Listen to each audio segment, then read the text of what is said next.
Hello everybody. अब हम discuss करेंगे। इससे पहले मैंने आपको प्लानिंग के बारे में बताया था। इसके बाद अब सेकंड स्टेप है मैनेजमेंट ऑफ टीचिंग का, ऑर्गेनाइजिंग टीचिंग एंड लर्निंग, यानी कि टीचिंग और लर्निंग को कैसे ऑर्गेनाइज करते हैं। ऑर्गेनाइज जो है दो शब्दों से मिलके बना है, हमेशा याद रखना। Organisation is equal to structure plus function. जब भी हम किसी चीज़ को, किसी कंटेंट को, किसी भी संदर्भ में अगर ऑर्गेनाइजेशन आता है तो सबसे पहले क्या है, हम उस चीज़ के स्ट्रक्चर को देखते हैं। यानी कि हम ये देखते हैं कि हमारा कंटेंट क्या है, कंटेंट के संदर्भ में हम क्या है उसका पूरा स्ट्रक्चर देखते हैं कि क्या चीज़ पढ़ानी है, जो हमने क्या डिसाइड कर ली थी।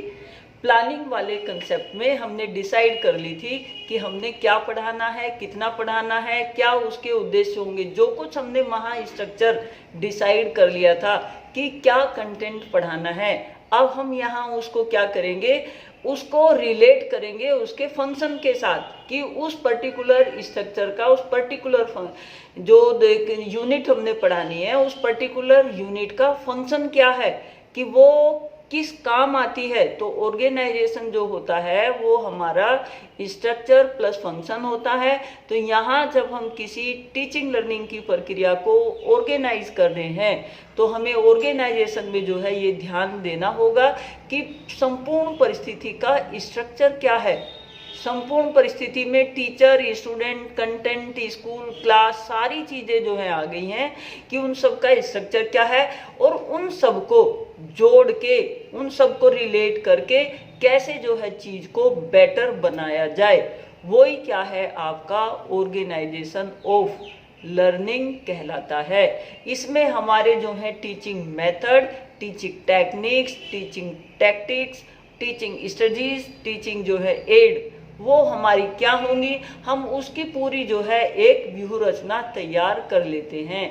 कब, कहाँ, किस स्टेप पे हमने किस चीज़ को प्रस्तुत करना है, क्या हमारा कंटेंट रहेगा, किस पर्टिकुलर कंटेंट को किस पर्टिकुलर जो है टीचिंग एड के माध्यम से, किस पर्टिकुलर जो है मेथड के माध्यम से, किस पर्टिकुलर जो है टैक्टिक्स के माध्यम से हमने उस पर्टिकुलर कंटेंट को क्या करना है, क्लास में प्रस्तुत करना है।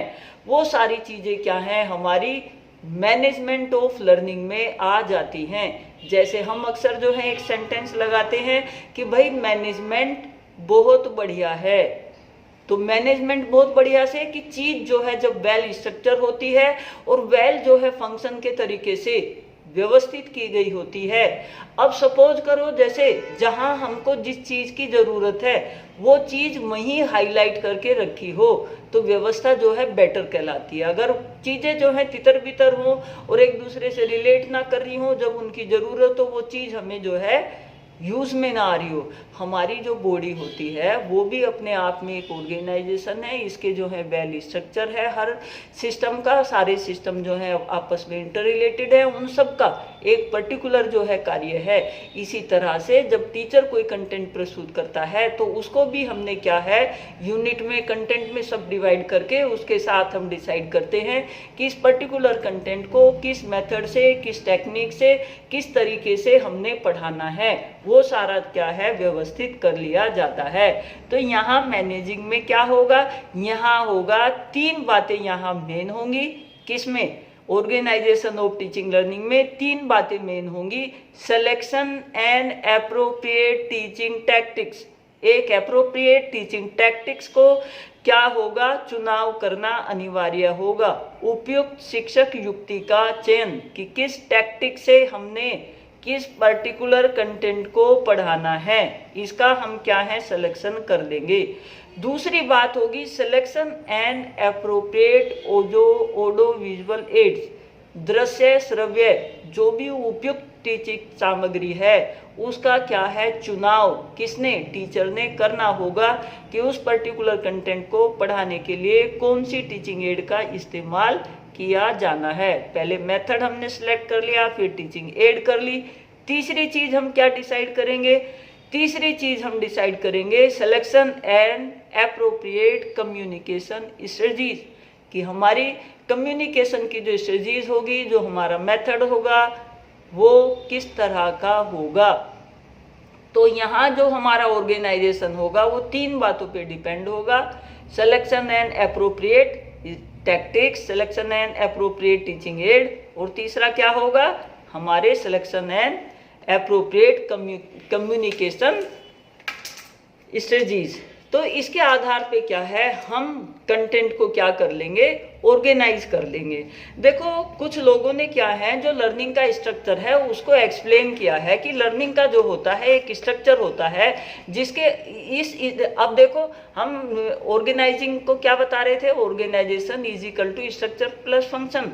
तो यहाँ इसीलिए क्या है, लर्निंग का स्ट्रक्चर आ गया, और उस हर स्ट्रक्चर के साथ उस स्ट्रक्चर का, पर्टिकुलर स्ट्रक्चर का अपना फंक्शन होता है।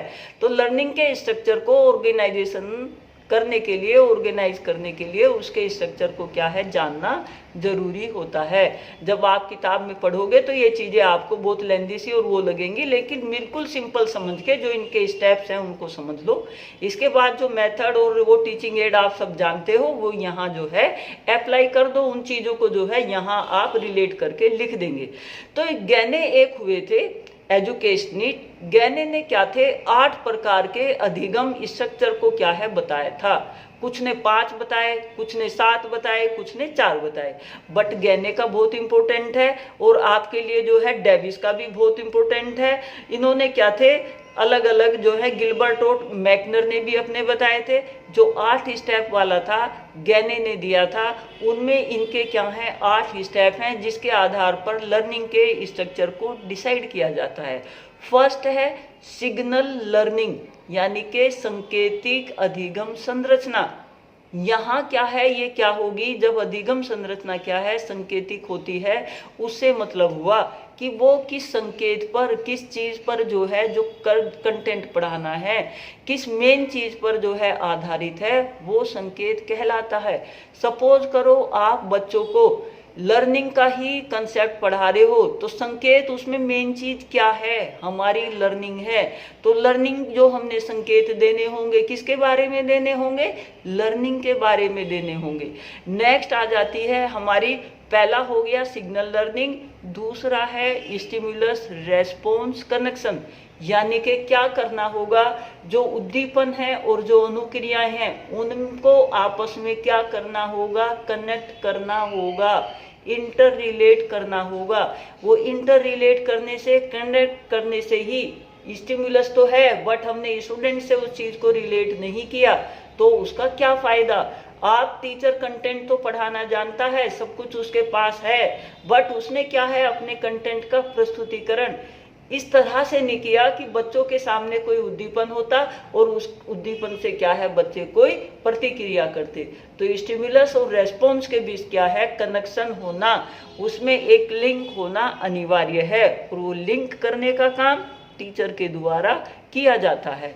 इसके बाद थर्ड बात आती है श्रृंखला अधिगम संरचना, यानी कि जो टीचिंग हमारी जो होते हैं, जो हमारा कंटेंट होता है, वो एक चेन के रूप में होता है। आप जब कभी भी कोई कंटेंट पढ़ते हैं तो पहले मीनिंग, फिर उसके कैरेक्टरिस्टिक्स, उसका स्कोप, उसका फंक्शन, एक चेन बनी हुई है। आप किसी भी जो है कंटेंट को उठा के देखना, तो उस चेन के हिसाब से ही क्या है, हम कंटेंट को व्यवस्थित कर लेते हैं, और उसी हिसाब से क्या है, बच्चों के सामने एक उसका स्ट्रक्चर बना के प्रस्तुत करते हैं। तो इसके बाद नेक्स्ट आता है, फोर्थ स्टेप हो जाता है इस चेन का, वर्बल एसोसिएशन, मौखिक सहचर्य अधिगम संरचना, यानी कि वर्बल एसोसिएशन, यानी कि उन सबको क्या है, एसोसिएट करना। जब टीचर क्या है, मीनिंग बताता है, यहाँ क्या है, हम वर्बल एसोसिएशन बता रहे हैं। जब टीचर मीनिंग बताता है तो वो ये कहता है कि ये मीनिंग, कैरेक्टर और जो हमारे फंक्शन, वो सब इसी से निकल के आएंगे, मीनिंग से। तो क्या बना दिया, एक चेन बना दी, किसके बीच, कंटेंट की, कंटेंट के बीच, कंटेंट की जो है उसके बाकी सब पार्ट के बीच एक लिंक जो है बनाना अनिवार्य होता है। अगर लिंक नहीं बनेगा तो वो चीज, वो कंटेंट उतना क्या है, इंटरेस्टिंग नहीं होता। जैसे हम भी यहाँ पढ़ा रहे हैं तो हम बोल रहे हैं कि जो ये मेथड, इसमें ऑर्गेनाइजिंग में आप लिखोगे, जो आप जो है टीचिंग एड के बारे में लिखे हुए, वो जो आप पहले पढ़ चुके हो मेथड वाले पेपर में, वो सारी चीजें यहाँ हैं। तो चेन को जो है आप समझ गए होंगे, वर्बल एसोसिएशन को समझ गए होंगे। इसके बाद है डिस्क्रिमिनेशन, भेदीय अधिगम संरचना।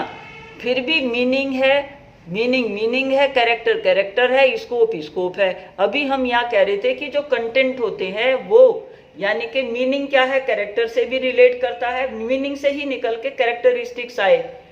हमने फिर यहाँ डिस्क्रिमिनेशन में क्या करना है कि क्या चीज मीनिंग है और क्या कैरेक्टर है, वो भी हमने डिस्क्रिमिनेट करना अनिवार्य होता है। जब टीचर किसी कंटेंट की टीचिंग लर्निंग की जो है प्लानिंग कर रहा हो, तो उसने सभी कि भाई फंक्शन क्या होते हैं और जो है कैरेक्टरिस्टिक्स क्या है, मीनिंग क्या है, उनको डिस्क्रिमिनेट करना अनिवार्य होता है। जितना ये अच्छे से डिस्क्रिमिनेट होगा, उतनी ही चीज अपनी एक पर्टिकुलर आइडेंटिटी लिए हुए होगी और उतना ही क्या है, उस चीज को अपने अंदर समाहित करके प्रस्तुत की गई होगी। तो हमने क्या है, डिस्क्रिमिनेट करना भी अनिवार्य है। इसके बाद जो है कंसेप्ट, जब हम किसी चीज को जो है उसका डिस्क्रिमिनेशन भी कर लिया, वर्बल एसोसिएशन भी कर दिया, उसकी चेन भी एक प्रॉपर बना दी, एक तब क्या है, पर्टिकुलर उस चीज का क्या है, कंसेप्ट बनता है। और कंसेप्ट अवधारणा उसके बारे में होना, किसकी, जो भी कुछ चीज आपने पढ़ाई है, एक होना अनिवार्य है। अगर आप कहीं क्या है रेस्पिरेटरी सिस्टम पढ़ा रहे हैं, तो रेस्पिरेटरी सिस्टम का कंसेप्ट क्या है कि भाई सांस लेना और छोड़ना। तो ये चीज, इसमें क्या स्ट्रक्चर है, क्या इसका जो है एक दूसरे से लिंक है, क्या इसके जो है वर्बल एसोसिएशन है, क्या इसका स्टिमुलस रेस्पॉन्स है, और क्या इसकी सिग्नल लर्निंग है, वो सारी चीजें क्या है एक सीक्वेंस में आना अनिवार्य है। जिससे क्या है कंसेप्ट बनेगा कि भाई ये क्या है, ये रेस्पिरेटरी सिस्टम का सिस्टम है। इसके बाद नेक्स्ट आता है रूल्स एंड प्रिंसिपल। जो भी कोई कंटेंट होता है वो रूल्स एंड प्रिंसिपल्स पर आधारित होता है। टीचर जब किसी कंटेंट का ऑर्गेनाइज करे, स्ट्रक्चर बनाए, तो उसने क्या है उसके साथ जो जिस पर्टिकुलर रूल्स पर और प्रिंसिपल पर आधारित है, उन चीज़ों को ध्यान में रख के ही क्या है कंटेंट को ऑर्गेनाइज करना चाहिए। इसके बाद लास्ट आता है प्रॉब्लम सॉल्विंग। ये सारे जो 7 स्टेप थे ये प्रॉब्लम सॉल्विंग के लिए ही थे, लेकिन ये बाद में आया। अब इसको जब आप लिखेंगे तो इसकी एक चेन बना के लिखें, 8 के 8 स्टेप लिख दें, 8 के 8 स्टेप को नीचे से ऊपर भी जोड़ दें और ऊपर से नीचे भी जोड़ दें। तो 8 आपके स्टेप हो गए जो आपके किसके लिए होते हैं, लर्निंग स्ट्रक्चर के लिए होते हैं। और जब कोई कंटेंट जो है टीचर क्लास में ऑर्गेनाइज करता है तो वो लर्निंग के स्ट्रक्चर को देखता है। इस स्ट्रक्चर के आधार पर ही क्या है टीचर कंटेंट का प्रस्तुतिकरण करने के लिए कंटेंट को ऑर्गेनाइज करता है। और जो 5 जो है गैने ने बताए थे वो है सिग्नल लर्निंग स्ट्रक्चर, आपका चेन लर्निंग स्ट्रक्चर, आपका मल्टीपल डिस्क्रिमिनेशन लर्निंग स्ट्रक्चर, और आपका है कंसेप्ट लर्निंग स्ट्रक्चर, और लास्ट है प्रिंसिपल लर्निंग स्ट्रक्चर। तो ये लर्निंग के स्ट्रक्चर जो हैं बताए गए हैं। जब आप ऑर्गेनाइज कंटेंट को करो तो आप इन स्ट्रक्चर को, लर्निंग के स्ट्रक्चर को निश्चित रूप से जो है बता देना। तो ये आपका जो है, आप इस स्ट्रक्चर बता देंगे, आप इसके मेथड और टेक्निक्स जो यूज की जाती हैं किसी कंटेंट को प्रस्तुत करने में वो बता देंगे, आप जो टीचिंग एड का सिलेक्शन करते हो वो बता देंगे, जो कुछ आप जो है करते हो वो सारे कार्य क्या है यहाँ आप निश्चित रूप से जब किसी कंटेंट को ऑर्गेनाइज कर रहे हो निश्चित रूप से क्या है उन चीज़ों को हाईलाइट करोगे। तो ये हमारा किसी कंटेंट को ऑर्गेनाइज करने का जो है, टीचिंग लर्निंग को ऑर्गेनाइज करने के जो सिंपल टिप्स थे वो मैंने आपको बता दिए हैं। आप इसको समझ के अच्छे से जो है कर लेंगे। इसके बाद आपकी किताबों में क्या है, जो सिग्नल लर्निंग है, चेन लर्निंग, मल्टीपल लर्निंग, इनके साथ टीचिंग टैक्टिक्स भी दी हुई है। वो टीचिंग टैक्टिक्स जैसा जो है शब्द है उसी से निकलते हुए क्या है टीचिंग आपकी जो है टैक्टिक्स है वो आ जाती हैं। तो ये आपकी जो यूनिट है, आप इसके बाद जो इसमें अप्रोप्रिएट टीचिंग एड का वो सिलेक्शन कर लेंगे। वो टीचिंग एड जो आप टीचिंग एड वाले लेसन में पढ़े हो वो सारी चीज़ें यहाँ आपने बतानी है। कौन सा मेथड आपने यूज़ करना है वो चीज़ें बतानी हैं। तो जो मेथड सारे आप पढ़े हुए हैं वो lecture method, teacher centred method, child centred method, जो कुछ आपने वो सारे पढ़े हैं वही सारे यहाँ क्या है ऑर्गेनाइजिंग में बताने हैं कि ये होते हैं। बट आप जब कंटेंट प्रस्तुत कर रहे होगे आपने किस मेथड से पढ़ाना है, आपको ये अपने ऑर्गेनाइजिंग वाले जो आप सेकंड डिसाइड करते हो स्टेप, उसमें क्या है डिसाइड करना होता है। तो ये आपका ऑर्गेनाइजेशन ऑफ टीचिंग लर्निंग की प्रक्रिया हो गई। और इसको जो है ये लेक्चर सुनने के बाद थोड़ा अपनी किताब से जो है एक दफ़ा पढ़ लेना, चीज़ आपको जो है निश्चित रूप से ध्यान हो जाएगी, याद हो जाएगी। ठीक है।